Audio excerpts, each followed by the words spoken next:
are listening to WHBC 90.3 FM, the voice of Nassau Community College. Good evening, ladies and gentlemen.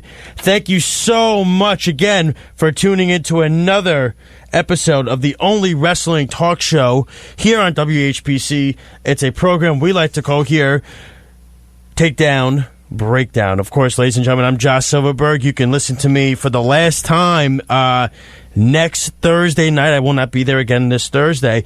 Next Thursday, WHBC Sports Talk. But, again, this is a wrestling show. We got a lot to get to tonight. You want to definitely tune in. I've been promoting it all week because somebody across from me slacked a little bit with promoting on the pages. Hey. No, I didn't introduce you yet, so let me get it out. Okay. Let me get it out because, we got other promos for other things, but this is a big one. This is like the humdinger of interviews we got going on here. This is down your alley. I would have seen promos every day. Tune in. But I didn't get it. I was very disappointed. I was shocked. And, of course, the guy I'm talking about is Mr. Lyle Gillen, who has a lot to talk about. He's going to give us a little intake on... did you talk about House of Glory or no? I didn't, because we weren't here last week. So no, I was not here last week. Okay, so you'll talk about it with us later, and we'll get some opinions on what we think of Bray Wyatt, what we think of the Sasha Banks character. I'm curious to hear what Lyle thinks. I'm sure he's going to love the Bray Wyatt idea. I think it's thriving right now. But we have a big interview coming up in just a minute. I'll let Lyle, Lyle always knows I'm joking with him about that. But I took care of it this week with the promoting and stuff like that. I did everything I could. It's okay. I let a lot of people down. Yeah, I gotta move my mic here. But we do have three-time IWGP Tag Team Champion, two-time NWA Tag Team Champion, and G1 Climax participant this year, Lance Archer, who should be calling us in about a minute or so. We're going to get him on the air. He'll talk with us. Just a whole bunch of things. He's been in the wrestling business for so long, and it's just, he finally had his, I'm trying to make this louder. He had pretty much his big kind of, I don't want to say coming out party because he was amazing in Killer Elite Squad with Davey Boy Smith Jr., I heard his interview with David LaGreca and Bully Ray and all those guys a couple of days ago, and so we're gonna get him on. And actually, he should be calling up right now. So we are excited to definitely have him on for sure, and everything like that. Is that him, Lyle? Okay. I'm gonna do this correctly because I owe it to him, ladies and gentlemen. We have three-time IWGP Tag Team Champion, two-time NWA Tag Team Champion, and G1 Climax participant, and a man who Lyle and I both said I thought definitely stood out during this tournament, Mr. Lance Archer. Lance, thank you so much for joining us. How are you this evening, my friend? I'm good. How are you guys doing? We're doing great. You forgot the two-time NOAH GHC Tag Team as well. You're just going to keep adding it on, aren't you now? But you know what? You're going to come and you're just going to take over my job at this point. Lyle would love that. I got to tell you, if you took over for me, so it would be great. But we're definitely excited to have you on. This is something we've been, you and I have been talking nonstop about doing this for the last few weeks. And, we both watched you in the G1. You really stood out. We thought you did an amazing job, especially even it started with the first match, against Will Ospreay and beating Will Ospreay. Lyle and I were both like, wow, this is something legit going on in this tournament, and it took everybody for a little bit of a whirlwind there. How excited were you when you found out you were in the G1 this year? You must have been thrilled. Yeah, absolutely, man. This is actually my fifth G1. Yeah. I've been, with New Japan since 2011, and I did 4 in a row when I first started, 11, 12, 13, and 14. And then, speaking of Noah, our group, Suzuki Gun, went over to Pro Wrestling Noah for 2 years. And so, obviously we weren't in the tournament then. And then when we first came back to New Japan in 2017, that's when I had hurt my back and I wasn't able to participate. And then last year, just they had KES as the tag team, and they were focusing more on singles wrestlers and stuff like that. So I wasn't a part of the tournament last year either. So for 4 years, I wasn't a part of the tournament. And going into this year, I think initially I wasn't going to be a part of it either. something changed and they added me into it. So I saw it as a true opportunity because a lot of things have been changing as far as, KES isn't a team anymore. Smith left the company, stuff like that. And then when I was included into the G1, I saw it as my real opportunity to change my stars, to change who I was, to change the perception of, the company and the fans and anybody that had even been paying attention as to who and what the American Cycle Lance Archer was, and give them a whole new element to that career. So, speaking of New Japan, how do you think New Japan can really grow more to get more of an audience in North America? I think it's just going to take a little bit of time. We're getting more and more exposure, obviously with Access TV and the relationship we have with them, and that's growing and becoming better.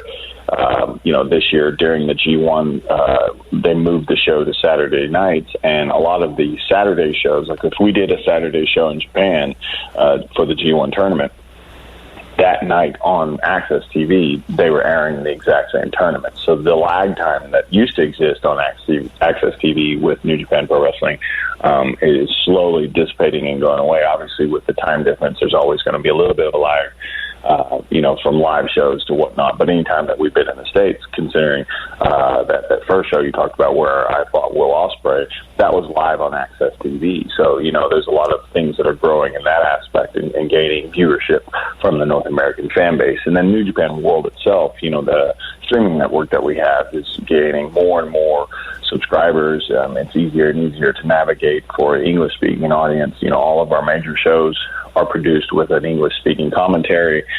These are things that are helping draw in an American audience, a North American audience. And those things are just going to continue to grow. We have, an East Coast tour coming up at the end of September. We have the Super J Cup that's coming up here pretty quick. These are things that are selling out really well. The wrestling is, in my opinion, the best in the world. And these things are going to be what's going to bring, I think, what the American fan base in. We produce the best wrestling they're going to see, and I think every time they get to watch it, the G1 proved that. It's something that you just don't get anywhere else. It's funny that you brought it up because Lyle and I are actually going to be at the Hammerstein Ballroom show that's sold out. And we're hoping you're there, too, because we would love to get you in studio here for sure and everything like that. But, you look at, like you said, the East Coast tour that's coming up. I think you guys sold out the Hammerstein. You sold out, I think you sold out the ECW Arena as well in Philadelphia. And I think you sold out. Did you sell out? Aren't you having a show in Massachusetts as well? I think you guys are doing it, too. It is? Yeah, in Lowell, Massachusetts. I was going to say Lowell. I didn't want to say it, though. You did it for me, so. Yeah, we've got a show out there. The first show's in Lowell, and then we go to New York, and then we finish up in Philadelphia. Like you said, the New York and Philly shows are both sold out. Yeah. I don't know if Lowell's sold out yet, but I'm sure it's pretty close, if not already. It's amazing, though, because you see where New Japan is, and like Lyle said, growing in North America. I think it's... we were at the G1 Climax. We were at the G1 Supercard show at MSG, and it was crazy. And you see Hot Topic doing stuff with just Bullet Club, but you see Okada shirts, Will Ospreay shirts, everything coming off the shelves. I got a Will Ospreay shirt myself from Hot Topic alone. I mean, is it amazing how? You see guys like you said, AJ Styles and Shinsuke Nakamura, go over to WWE, but I feel like that's built the popularity more with New Japan because you're seeing how these guys are in WWE and you're saying, wow, this is where these guys came from. I think I want to tune over to that program. Right. And I think the other aspect of it is the fact that, a lot of those guys were in New Japan Pro Wrestling and then now they're with WWE and so on and so forth. But we are doing such a good job at recreating new stars, and I think Will Ospreay, somebody you've mentioned a couple times, who's won the Super Juniors, he was part of the Super Junior tournament. He's the Cruiserweight champion. He did win the Super Junior, that's right. And then competed in the G1. He's you had the best block. Fastest. I think you were in the best block with this tournament. I mean, you had Okada. You got to fight all these guys, Sonata, Ospreay, and everything. It was great. Right. That match with Okada was very, very good. Another great match to watch. Yes, Thank you very much. No, of course. I wanted to ask you, going back, because, see, I did my homework with this one. You stole my thunder with the 5 years ago in 2014, the last G1 you were in. So I did see 11, 12, 13, and 14. How much different was it then than it is now, especially, of course, with the superstar lineup and everything like that? What's different about it this time around than when you did it the first time, the run you had? I think mostly the extent of the tournament to the exposure that the tournament is getting. When I first was a part of the tournament in 2011, even into 2014, where we were getting more exposure, it was still primarily just a Japanese-based company. There were North American fans that liked it and were paying attention, but the fan base wasn't as big and broad as it is today. And I think that's the biggest difference. I did one of the tournaments when we did 9 shows in 11 days. They just, every show was all G1 matches, and they packed everything in 11 days. We did the whole tournament. Whereas now, it's done over a month's period of time. And this year, because they added the show in Texas, it was over about a 5-week period where the whole tournament took place. And then, like I said, with every single show being live and on New Japan World, everything showing up on Access TV at different times. It's just the exposure that it's getting and the amount of people that are watching it and paying attention all over the world, not just in Japan, I think is the biggest difference between what it was when I was first a part of it to what it is now. And so the eyes and the fan base and then just the scale of the whole tournament has just grown so much more than what it was when I was a part of it, even though it was still huge back in 2011, 13, 14, all those years. So what is your opinion on how Fight TV is doing these exclusive pay-per-views with New Japan, and how do you think it's going to help make help with it when you have subscribers who are for New Japan World in the U.S. and then they have to go around and then buy the pay-per-views or Fight, or they have to wait a few weeks for it to come out? Do you think that could affect anything with them having to buy the pay-per-views separately? I think Fight just adds another element of opportunity for the fans to check out New Japan Pro Wrestling. The North American fans that don't know about New Japan World, who aren't really watching Access TV or aren't wanting to wait for it to be on Access TV, Fight TV adds a new platform, another platform for New Japan Pro Wrestling to be seen. And even if they're having to purchase it as a separate pay-per-view, like the Royal Quest that's coming up, in the UK, and that's going to be, I think, exclusively on Fight Network or Fight TV, and then it'll also be on New Japan World as well at some point. These are things that are going to help open up those doors and those eyes for the people who are watching wrestling in North America exclusively based on what they know and what they don't know. Like I said, some people do know and don't know about New Japan World. They do know about Fight TV, so there's a chance for them to see New Japan Pro Wrestling on another platform, not just New Japan World or Access TV. Now they've got Fight TV as well. So I just think it adds an extra new element, and it's going to open up the doors and adds even more so for the fan base that's wanting to find New Japan Pro Wrestling and watch and enjoy it. I want to go back a little bit. I want to go back to the days with WWE and working under Vince McMahon. What was that like? Right. The experience like, and where you see yourself now? Because you've grown miles and miles from where that point was. I mean, you were on. I know you wrestled at a WrestleMania, and you got to do that. And that was the next question I was going to ask you: what you thought was better, WrestleMania or Wrestle Kingdom? But I mean, what was your thoughts of? I mean, it's just it's completely different, two different platforms. But what were your thoughts working under Vince? Did you have a connection with him? Were you comfortable working under him? What were your thoughts with that, working under the WWE company as a whole? For me, it wasn't the best experience. I mean, I did enjoy, being a part of the company. I did enjoy getting to wrestle at WrestleMania and things like that. But, it wasn't one of those things where I had a great time and a great experience, because a lot of my time in WWE was not the best in the world. But getting to experience WrestleMania, getting to put on the boots and put on the tights and actually walk down the ramp and actually compete in what I do and what I love doing at WrestleMania is probably one of the coolest experiences in my career. I didn't have much of a relationship with Vince. I talked to him a few times and had a couple laughs, but, he was really busy, and I wasn't one of his main guys, so there wasn't really a reason for him to have a whole lot of interaction with me at the time that I was there. And then as far as what's better for me, Wrestle Kingdom or WrestleMania, Wrestle Kingdom, absolutely, because I've had the chance to compete in several of those, including several title matches, tag title matches. And our first one that KES had, I got to ride motorcycles out to the ring, and we defended the tag titles successfully, at Wrestle Kingdom in the Tokyo Dome.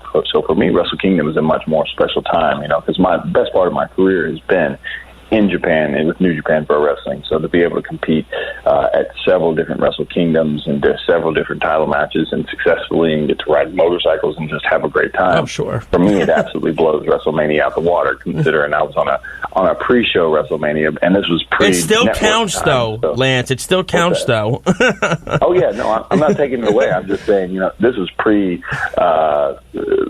network time. So, sure, you absolutely. didn't get to see the.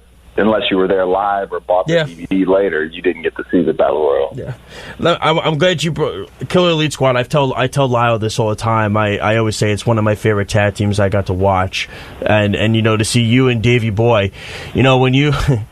I mean, let me ask you this: who was it that first put you together, and were you excited for the thought to work with Davey Boy, or were you like, look, maybe two different personalities, this might not work as well, but it wound up flourishing really as better than you could have imagined? Right. The company is the one that chose to put us together. I've been with New Japan for a little over a year when Smith was brought into the company. They said they wanted to put us together. They loved the idea that the two giant Gaijin wrestlers, foreign wrestlers, together in Japan. It's always been a very classic thing, especially in Japanese wrestling.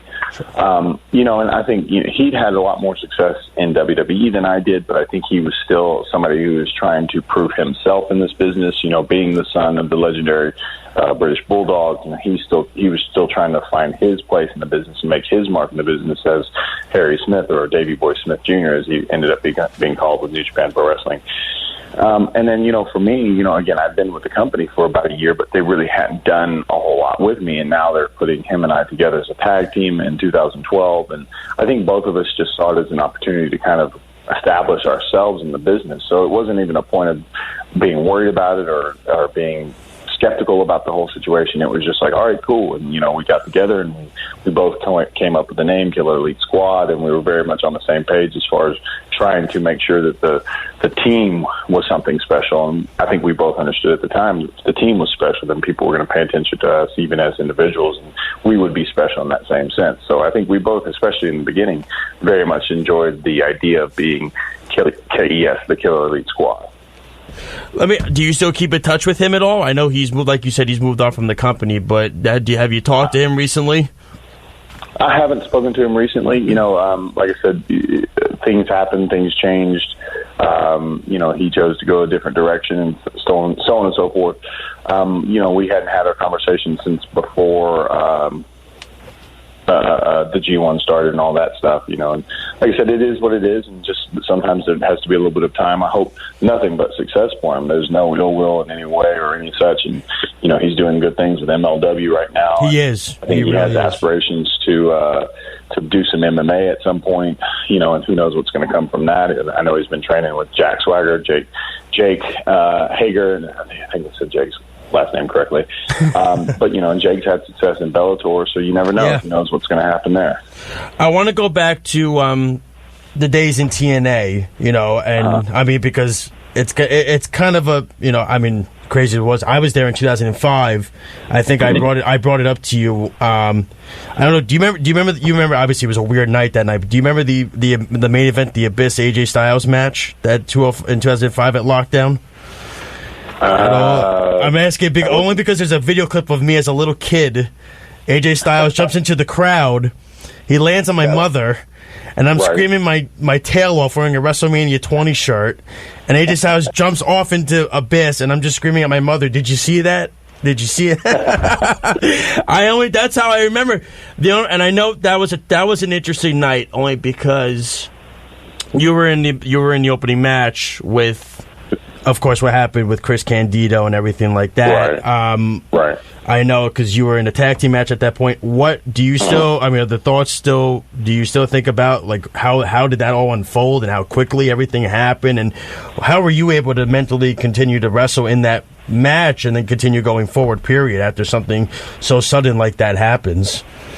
Yeah, I mean, I remember it very vividly as far as what exactly happened, because we were the first match in that lockdown cage, and the very first lockdown ever. Nobody knew what or how the whole show was going to be received, because the entire pay-per-view was every single match was in a cage, which is something. It was unbelievable, Lance. It was great. Never had been done before. Yeah. You always had cage matches, but you never had a cage pay-per-view. And me and Candido were kind of a thrown together tag team, fighting Sonny Siaki and Apollo at the time. Oh yeah. Wow. It was one of those things, and it happened right at the beginning of the match. I remember it very vividly. I remember Candido being in the ring with, I want to say Sonny, and Sonny gave him like a leg lariat or something like that, and just in the bump in the fall, Candido's, foot caught the mat, and he broke his ankle. And the crazy part about it was I saw it, and I didn't realize what I'd seen. And then he was laying on his right side. He rolled to his left side. Then his foot came with him. It was delayed, and I went, something's wrong. And like immediately, he's screaming and whatnot, and they opened up the cage door and they pull him out, and I'm just in the ring with Apollo and Sonny by myself, and they closed the door, and we just kind of kept going because we didn't really know what to do other than keep going. And it went from being a tag match to a handicap match, me versus them. And we did our best to continue and do our job as we're required and asked to do. And it was kind of, like I said, all kind of a crazy situation. And then we still had TV tapings for a couple days after that and whatnot, which Candido, who's very adamant about still being a part of the company and doing what he could, even though he'd broken his ankle and had a surgery and all that stuff. And unfortunately, he probably shouldn't have done anything. He probably should have just been laid up with his foot in the air. But he wanted to work. He wanted to be a part of it. And then, unfortunately, he flew home, which was another thing he probably shouldn't have done right after that whole situation. And just, I think the combination of all those things, him being on his feet when he shouldn't have been, and then flying home when he shouldn't have, it contributed to the blood clot that ultimately had him pass away, which is a crazy, sad situation. Because I had a friend of mine, I think, messaged me on like Thursday or Friday after we got home from all that, and he was like, "Hey, Candido passed away," and I was like, "Wait, what? No, shut up." And it's like, no, it's shocking because of how fast it happened. Yeah. I mean, I was at the TV tapings with my father, and he was there in the wheelchair. He came out in the wheelchair and everything, and it was shocking. Again, you're listening to 90.3 FM WHPC, the voice of Nassau Community College. This is Takedown Breakdown. Lyle Gillen, Josh Ulrich, and we are so grateful to have professional wrestler who just recently performed in the G1, Lance Archer, joining us. So gracious enough to be joining us this evening. I'll stay with the TNA topic really quick. You come back, you got guys like Samoa Joe, Christopher Daniels, AJ Styles, Kazarian, Abyss, Bobby Roode, all these guys. You have a nice locker room, and now you see all you guys have kind of gone like your separate ways, but you're all competing against each other in like different companies now. Like you see Styles and Roode are in WWE, you're in New Japan, Kazarian and Daniels are in AEW now, which we'll get into. Was that something that you, in your wildest dreams, you think, holy cow, we're all going to be separated, but we're all going to be competing against each other at this point in time? I think it's one of those situations where, especially those guys, you brought up all those names of wrestlers who are... You guys had a great locker room at that time. You guys had a great locker room.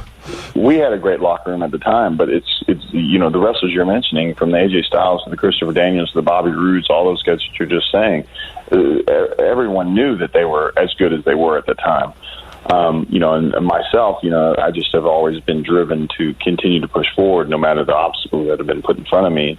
I think it's really awesome to see that, especially, AJ is at the top of his game, and, he and I are the same age, and he's still doing as well as he's doing in WWE. And then Bobby Roode, who I think is, if they would just take the reins off of him, could be one of the biggest stars they have in the company. They had it in NXT, Lance. They had it. And then I don't understand what happened. They brought him up, and Vince took him. Same thing with Eric Young with Sanity. He was a great group, and he was the leader of that group. And Lyle and I kept It was like banging your head against the wall over and over again. It's like, why is Vince holding these guys hostage to the point where they can't be what they were in NXT? Why does he have to take so much control over these guys? Let them perform the way they should. And he showed it in NXT. Bobby Roode main eventing takeovers and stuff, and it's disappointing, like you said. It is what it is, man. And then Daniels, who's just had one of the best minds in the business forever, obviously did what he did with ROH, and then now he's with AEW and whatnot.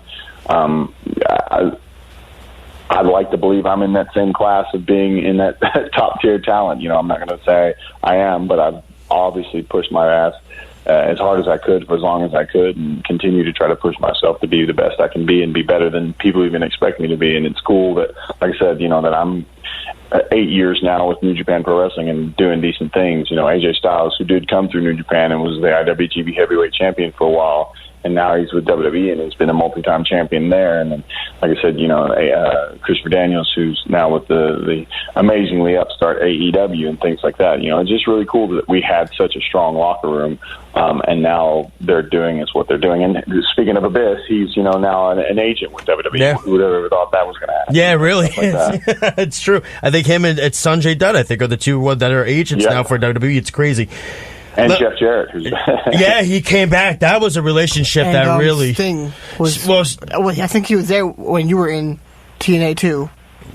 Sting. Yeah, Jeff and them owned it. So yeah, exactly. Yes. Are you happy being a singles? Are you now officially a singles wrestler now, Lance, or do you still see yourself in that tag team? Because you really showed up in this G1 where I think Lyle and I. Yeah, Lyle came to me the next day when we saw each other. Was like, this guy's got to be a singles wrestler now. Yeah, you did really well. But he mentioned how you wrestled Ospreay in the first night. What was your reaction when you found out you were going to win that match? What are you talking about? I want it when I want it. That's what I'm yeah, exactly. He won it the way he won it, Lyle. Come on, man. But do you see yourself as a singles wrestler now? I mean, is the company now going to push you towards that way, or are they going to keep you maybe in a tag team somehow? Because you really, like you said, you showed up in this G1 where I think the company can push you in that heavyweight division to be a singles wrestler now. I hope that's my hope, is that ultimately that the G1 performance is something that maybe, along with, I think, a lot of the fan base, I always knew I could do this stuff and how I did it, but it was one of those things where I think the company put me in the G1. I kind of earned the spot and the place, but they didn't know what to expect. I think they had a preconceived notion of who I was as far as a tag team wrestler and kind of who I'd always been with the company. And then when I came out and performed the way I did in the G1 from start to finish, more or less, changing my image, changing my attitude, changing my wrestling style to some degree, just doing things that I think a lot of the company didn't even expect to happen. My hope is that caught them off guard in a good way, where now they're going, well, shoot, we got to do something different with him. Whereas maybe before they were like, yeah, we'll put him in the G1, he'll do his job, and then we'll just figure out something later. And I'm hoping now it's like, oh man, we need to figure out something now and do something more in a singles capacity. Anybody you really want to work with as a singles wrestler? That's the great thing about the G1 is I got to work with a lot of people first times, a lot of rematches, with Tanahashis and Okadas and things like that. Shingo, I think, is a great wrestler that has just joined the company not too long ago that I would like to step in the ring with. Obviously, we've got, Moxley, who's kind of floating back and forth between AEW and us. He'd be a fun, especially since he's the U.S. champion right now. I think there's a lot of guys that I'd love to have an opportunity to wrestle with. And then obviously, I'd love to get back in the ring with Okada and take his title. Oh, I love that idea. I love that idea. So I'm going to say that's the goal for 2000. Forget 2020. We're going to try to do this before the end of 2019, right, Lance? We're going to main event Wrestle Kingdom at that point. Absolutely. Okay, I love it. Listen, thank you. There's two next year, so there's a good chance. That's what I'm saying. You got the two. You want one more, Lyle? Yes. So now you had 10 days off in between shows. How have you been enjoying your, little mini vacation? 10 days off from what shows? Like between you had G1 and then you had the J Cup. Yeah, I think I'm not in the J Cup. I know. Okay, so New Japan in general, you have they have their break How are you enjoying that little break that you guys have right now?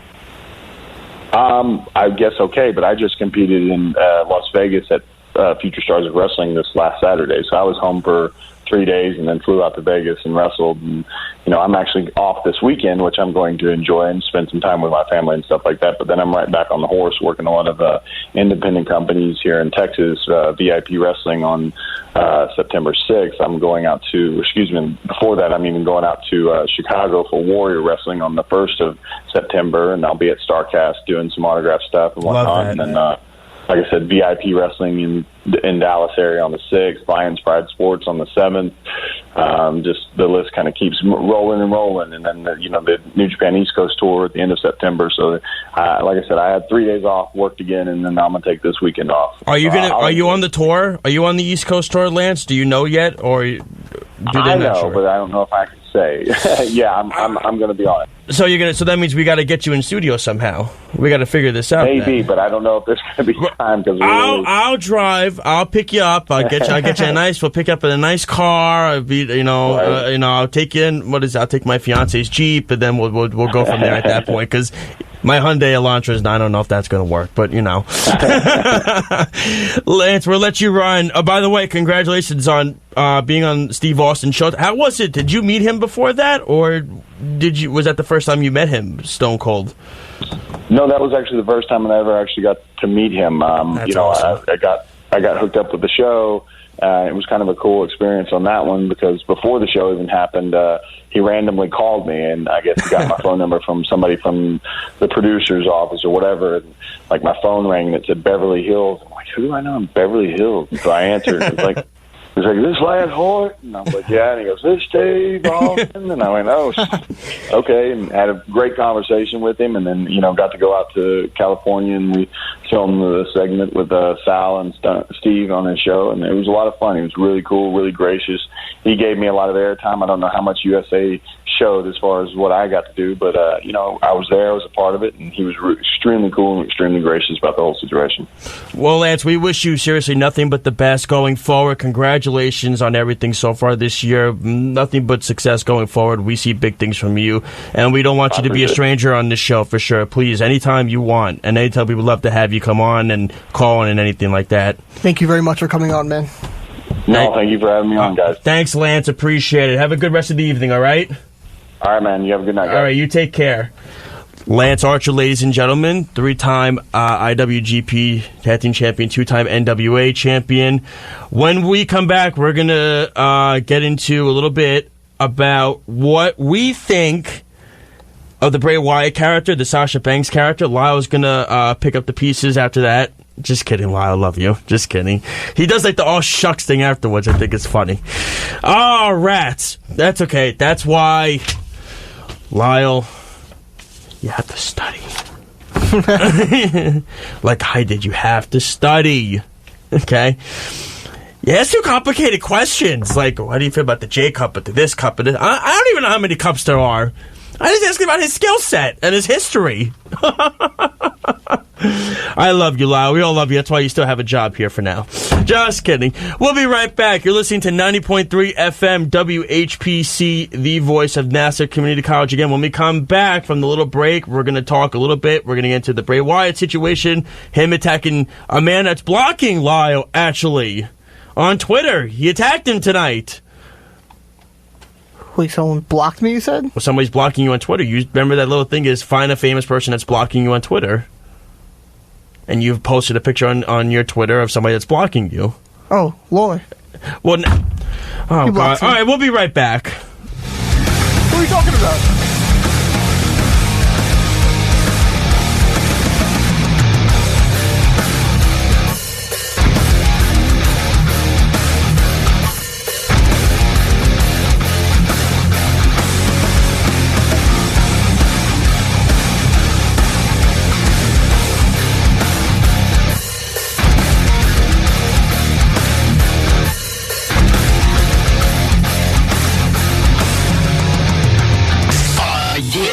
Want more sports? We have more sports.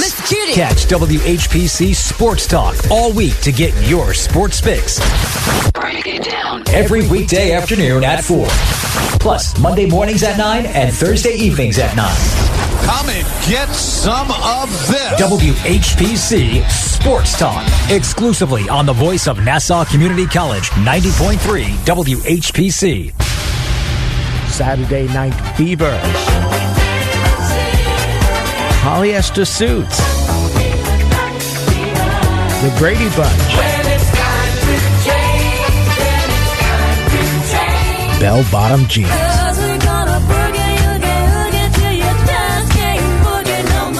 And the music of the 70s. Not 3 times on the ceiling if you want me. Watch that scene, digging the dancing queen. Ron Stevens. Join me, Ron Stevens, on the radio, Saturday mornings at 7 a.m. for 2 hours of the decade of Elton John, the Eagles, and disco. The Super 70s. The 70s at 7. Saturday mornings on the voice of Nassau Community College. 90.3 WHPC. The Breakfast Club. Don't you forget about me. Head, His Shoulders, and Golden Girls. The Terminator. I'll be back. To Ferris Bueller. Take a trip back to the future.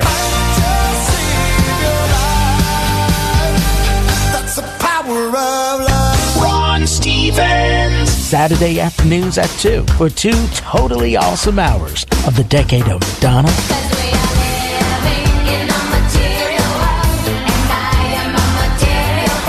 Michael Jackson,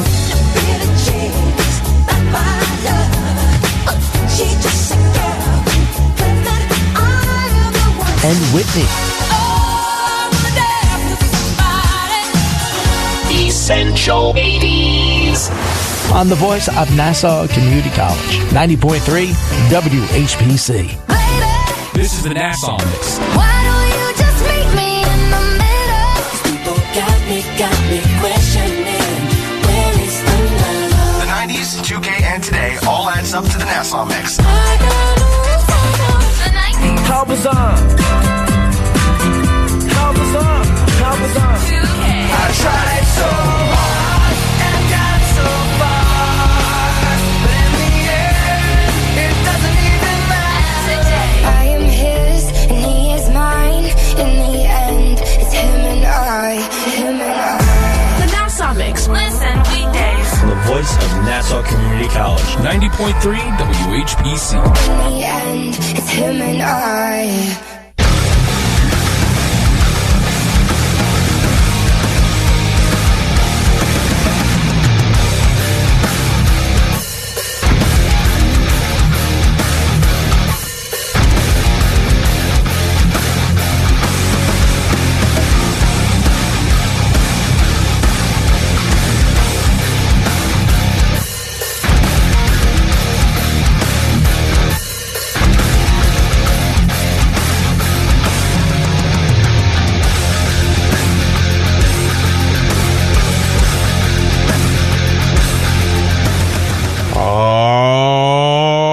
Wrestling fans, you're listening to 90.3 WHPC, 90.3 FM WHPC, the voice of Nassau Community College.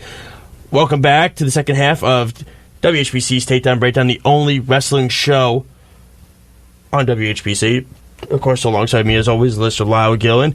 I'm Josh Silverberg. So, and again, we want to thank Lance Archer so much for joining us. That was fantastic. Had a great time talking to him. He answered so much for us, and you know, just looking back on everything that he's been through, he's right about everything. We didn't get to ask him about AEW. I didn't want to take up too much of his time, but he kind of mentioned AEW a little bit, and you know, and so on and so. Oh, He might not be able to get into real depth about AEW and certain. well, he could talk about no. He could talk about it. He could talk about what he feels about how the company's starting up and things like that. He gave an opinion. It's always about opinionated. That's the point. All right, so we're on the second half. That is me crumpling up my page. That's me getting into the garbage because I'm that good. We are What? Have more talent than half that team. No, that's great. You're not a basketball fan, so I don't listen to your basketball opinions. let's get into the second half of it. I know I was here last week. I gave the rundown of SummerSlam, NXT. I did everything with that. Went into it. I dove into it. And I have my brand new T-shirt that I ordered. My brand new Yowie Wowie Bray Wyatt shirt as him as the Fiend, which is just fantastic. And, I wanted to give an opinion on it because, it's interesting. PW mentioned, a fake headline that said that they're going to tone him down. They're going to tone down his character and make it not as scary, make it more family-friendly, and he basically called them a bunch of liars. That they're not doing that. Would be horrible. And then PW came back and said, oh, no. We updated our story. We got our sources checked. We're good. It basically made PW look like idiots. Bray came out the same exact way as he does every night. Well, not every night. I like how they're doing it. They're not doing it every week. How they're going to do it is they said they're going to do it in ways where he comes sporadically, so that way he doesn't lose his luster. It's pretty much. That's the point. Like tonight, he came out. You would think you hear Rey Mysterio is going to announce a retirement thing tonight. You hear that. You're thinking, he's going to come out with Rey Mysterio. He's coming out, but then he comes out during King's Court with Jerry Lawler, who's going to interview Sasha Banks. And then Jerry Lawler leaves the ring and says, I'm out of here. I've seen this before. He goes up to the ramp, and then Bray Wyatt's up there at the ramp waiting for him. So he changes his entrance from where it normally would. And I like the way that it's done. I think I still like the Firefly Funhouse. I like that character, too. I think it's great. I think it's awesome. Look, we all like the Fiend character. But I think what I've seen on Twitter so far the last couple of weeks is people are saying, we got to see Aleister Black versus Bray Wyatt, this and that, blah, blah, blah. And I say, hold your roll with that. I think that's more of a WrestleMania match. That's not a match for a filler card. Here's the other scary part. Whoever loses that match is going to get buried because they're going to lose its luster. That's number 2. And then number 3, I think the nerve-wracking part is you're going to get 2 guys that do promos the exact way, which is cool, but at some points, you might think, it doesn't really flow as well as you thought it would. And everything like that. I think the nerve part is one of them losing, they're going to dive down into the company. And I think you get very worried about that because you haven't heard about Aleister Black since he won in July against Cesaro. You haven't heard a peep out of him since then. Nobody's, as they say, knocking on his door. And so on and so forth. I like the Bray Wyatt character. So far, I think it's been great. I do want to get to the Buddy Murphy-Roman Reigns match later on SmackDown. That match was incredible. I watched it live last week. Wow. Buddy Murphy really showed up. That dude's going to be something special, and they need to use him and utilize him the right way. And it's like Lance Archer said, if they would just take the handcuffs off some of these guys, it would flow better. I hope Bray gets to be the guy that we want him to be, which is this scary, unforgiving character, but he kind of has a soft side on Firefly Funhouse. It's Two-Face. It plays Jekyll and Hyde. That's what he does. He's got voices in his head that change him up. Hence why Finn Balor had the advantage on him on some portions of the match at SummerSlam when he kept grabbing his head and he was spinning his head around because his voices were talking to him. And I did that, but I love the character. I think it's great, and that's not me being biased. That's me being a realist. I think Bray Wyatt could be any character you want him to be, and I think he'll work perfectly. Yeah, it's very true. I really loved what they did, especially at Mania with his SummerSlam with his entrance. It was his face as a lantern, his old face. Yeah, but they had his theme, and it was his old theme with a little bit of a twist, and it was really interesting. It was like, this is what he used to do, and it's part of him is still there, and they recognized that old character. It's not like when WWE brings out a guy and they redo their entire character and they make you try and completely forget about what they used to do. They still recognize that a little bit, and I thought that was really cool. So I love what they're doing with Bray, and again, you're listening to 90.3 FM, WHPC, the voice of Nassau Community College. This is Takedown, Breakdown, along with Lyle Gill, and I'm Josh Silverberg. And again, we do want to thank Lance Archer for joining us. That was awesome. That was great. I would love to have him on anytime. I could talk wrestling with that dude all the time. You could tell he's so laid back, he's chill, but he knows the business inside and out, and I love that. I want to get to the Sasha Banks stuff a little bit later, but I want to bring up Buddy Murphy really quick. I think Buddy Murphy really showed out this past week on SmackDown Live. I thought he did an amazing job, and I thought Roman Reigns made him look amazing too, and I give them both so much credit. That match has Match of the Year candidacy written on it. That match was that good. That was one of the best SmackDown matches I had seen in years. And I've watched SmackDown for a very long time. To see Buddy Murphy do what he did. And the thing was, I had all the feeling in the world Buddy Murphy was going to do great in that match. It was, will he fit with Roman? For those that boo Roman Reigns and hate Roman Reigns, guess what? Roman Reigns knows how to put people over. That's the reality. He puts on good matches with guys. He made Buddy Murphy look like 5 stars this past week. He did. He puts guys over all the time. The last few pay-per-views, he put Finn Balor over that one time to get the Universal Championship. Okay? He made John Cena still look like a powerhouse in his match with Cena. He didn't make Cena look weak. And he's put Brock over how many times in their matches that he's lost against Brock Lesnar? He's lost 2 matches to Brock. He's put Brock over every time. Well, Brock put him over, I think, twice. Okay, but twice, maybe once. Roman put him over twice, too. Yeah. At WrestleMania, both times. Well, Seth won the first one. But Brock was dominating him in that match. And then the second one, Brock beat him at Mania. You're 100% correct with that. Yeah. So that's the point. For those that say Roman doesn't put anybody over, that's a bunch of crap. Roman Reigns puts people over, okay? It's Bully Ray said it, I think, this past week on the show with David LaGreca that he does on Sirius. It's, how can you beat the opponent if you don't make the opponent? That's the point. Okay? To beat the opponent, you have to make them. He beat Buddy Murphy, but he made Buddy Murphy look like $1 million. That was the point. Okay? And I thought that match, go back and watch that match. Even the match tonight with Dolph Ziggler, he was great. Okay? I'm not the biggest Roman Reigns fan. I'm not. I'm really not. But I'm just being a realist when I say that I think Roman Reigns knows how to put the people over in ways that listen, would I have liked for him to put Drew McIntyre over? Yeah. Is that his decision? No. That's Vince's decision. That's completely Vince's decision. But to have him put a guy who was on 205 Live for the last couple of years and say, go have a 5-star match on SmackDown, and then pulls it off, I think that speaks volumes as the person and the man that he is. And I like it. I like where they're going with it. We're going to hear tomorrow who's been beating him up lately. The car incident and the thing, with the stage stuff falling on him, which was stupid. But I don't think we're going to actually find out. I think he'll get attacked before they actually ever get to it. Then they'll draw it on again. And we'll see. We'll see. We'll see. Daniel Bryan's the one revealing it, so we'll see. It's either Daniel Bryan watching. It might be. He said Rowan was the guy. Buddy Murphy said it was Rowan. But I've liked the programming from SmackDown the last couple of weeks. I've enjoyed it. It's entertaining. And I like the whole Randy Orton revival thing now. I like it. I like that little duo they got going on because I think those are guys that mesh very well together. And I enjoy it. Yeah, SmackDown has been much better than Raw. I think for a while, for a few years. Well, Raw was great tonight. I loved Raw tonight. Yeah, I think in general, it's been the better show for the past few years. And I'm really interested in what SmackDown's going to do when they go to Fox. Well, they better do something. That's but I think I believe in Paul Heyman and Eric Bischoff. I've said it for the longest time. I believe in both those guys. I don't think either one of them are finished. I think they both know the business inside and out.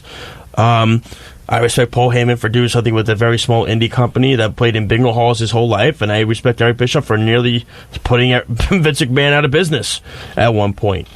And to the point where Vince McMahon has been given the biggest fight of his life was against Eric Bischoff. And Eric Bischoff nearly put him out. That's why Vince respects those two. I think Vince has a lot of trust in them. And with him going to the XFL next year, who knows how much input he's going to have when he's, because let's face it, a lot more money is going to be put into the XFL and it's bigger contracts that he's getting with networks such as ABC, ESPN, and Fox to go with the XFL.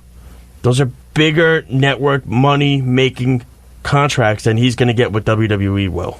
And that's the reality. Therefore, he has to put his time more into the XFL than he does in WWE to make the business flow. That's why he's got guys that he trusts in Bischoff and Heyman running it with Triple H, of course, keeping an eye on it. Well, unfortunately, the rumor is if NXT goes to USA, He's going to join it. Yeah, Vince is going to take a much bigger role in it, which that's going to ruin NXT for me. I think that'll ruin it too, but That'll ruin a lot of guys. I agree. I think he would, but I still think Triple H is going to have his hands on it. That's the point. I hope so. My other thing I want to talk about is I love the new Sasha Banks character. She's giving 2-word answers. She's beating the crap out of people. That was the Sasha Banks that I loved when she was in NXT as a heel. Not the one that came up and was this girl with Bayley, Boston Hug connection. She's gotten a complete makeover. She's now turning... If not for her heel character, they don't have that match at NXT TakeOver Brooklyn, the first one, with Bayley. That was the whole... I'm trying to think of the analogy that I'm thinking of, that I'm trying to... when it's like... I can't... Either way, I'll think about it. If not for her heel persona, that match doesn't go as well as it would have. Because she carried a lot of those promos with Bayley. She called Bayley names that probably were not PG, some of them. And she was great. She talked trash to everybody in the ring. She talked trash to the fans. That's the Sasha Banks that I want to see. I want to see her as a heel, what she was in NXT, which brought her to up on the main roster with the blue hair and the nasty attitude and the beating up people behind their backs. I like it. And I think she'll thrive with this whole makeover change. So, earlier today, AEW announced their next 2 shows for AEW on TNT. Now, me and you, we both expected they were going to have one of those 2 shows in New York. I'm surprised. I was very, very, very disappointed when they did not. Now we hate AEW again. No, never. Oh, okay. Well, you can't say never if it hasn't done anything yet. They haven't done a weekly show yet. I will not hate them because they have the Young Bucks, and as long as they are there, I cannot hate that show. Biased, right? Yeah, it's extremely biased because you don't know what the program. Even Archer said it. You don't know what the programming is until it has a weekly. Has a weekly show. Well, you got to give it a chance. I was at House of Glory for the Young Bucks final indie show. And it was very good. They put on... House of Glory did an amazing job. LAX was there. They did a great job. Then, when the Young Bucks had their match, they faced Private Party. They announced that on 10/9 they will face Private Party live on TNT. In New York, right? Just kidding. Then... for guys that said, hey, New York, we love you... We'll see you soon at House of Glory. Then they pick all their shows are like avoiding New York City at all costs. It's pretty funny, actually. That is true. I did not even think about that. I'm just saying their first 4 shows and none of them are in New York. I mean, like, really, dude? I mean, come on. I mean, really? New York, we love you. It was on the Elite. It was there, and then boom, the whole first month is booked. North Carolina, Pittsburgh. Where else are they going? West Virginia. West Virginia's another one. The pay-per-views aren't even in New York. The Chicago. I got 3 in Florida already. I mean, this is... I don't think they're going to be in New York as much as you think they will. This is going to be, I think, more of a WCW thing, man. WCW was barely in New York. They did the Coliseum once every year, and that was it. Maybe twice. I think they're going to do pay-per-views around here. But you're putting all your eggs in a basket if you think that, because they haven't even had an AEW event in New York. Well, if they're not going to have the weekly show here, then I think they'll have that there. Because, hey, you know what? I think the Coliseum's around their price range. Why can't they just do both? WWE does both sometimes. Because it might be a little bit higher of a price range, so they might not be able to do... I think a venue, if they come here, is going to be the Coliseum. I've said that many times. So I think when they do come here, it'll be that, and because it might be a higher cost than the other arenas that they are going to for weekly, then they'll save that for pay-per-view events. I mean, look, like I said. All right, Lyle, it's 11:56. Let's get to our finishing move right now. Lyle, any thoughts? Oh, and Lance has liked our status, so I guess he doesn't hate you fully, Lyle. Yay! If you're still listening, Lance, hey, I didn't try and come off like an idiot. Well, I mean, I'll be getting a tweet soon saying, yeah, right. No, I'm just kidding. Okay, Lyle, what's your finishing maneuver? Well, okay, so I want to talk about, because I wasn't here last week, Ibushi won G1. Yes. It was amazing. I went over it last week, but yes. Kento is part of the Bullet Club. That's going to be phenomenal. I can't wait to see what he's going to do. Discussed that last week, too. It was very good. I liked it. Also, Ring of Honor's attendance at Summer Supercard was dreadful. They had nobody there. Yeah, I know. This is becoming a theme in our finisher almost every week about how Ring of Honor has another show and the attendance is awful. But meanwhile, they have some phenomenal talent there. They have Skrull. They have Taven. How are they not getting more wrestlers? It boggles my mind. I agree. And my finishing maneuver, like I said, I think WWE put out great programming tonight on Monday Night Raw. I also want to do a finishing maneuver lastly to Lance Archer for joining us. That was fantastic. Thank you so much. We hope we could talk to you again real soon. We can't wait to see him at when we go to the Hammerstein Ballroom to see them. I think it's September. The show is for New Japan, so we will be there. For Lyle Gunn, I'm Josh Silverberg. Thank you, ladies and gentlemen, for tuning in again this week. We will see you, hear you next week. Please call in anytime. We want to hear you, listeners. Thanks, everybody. Have a good night.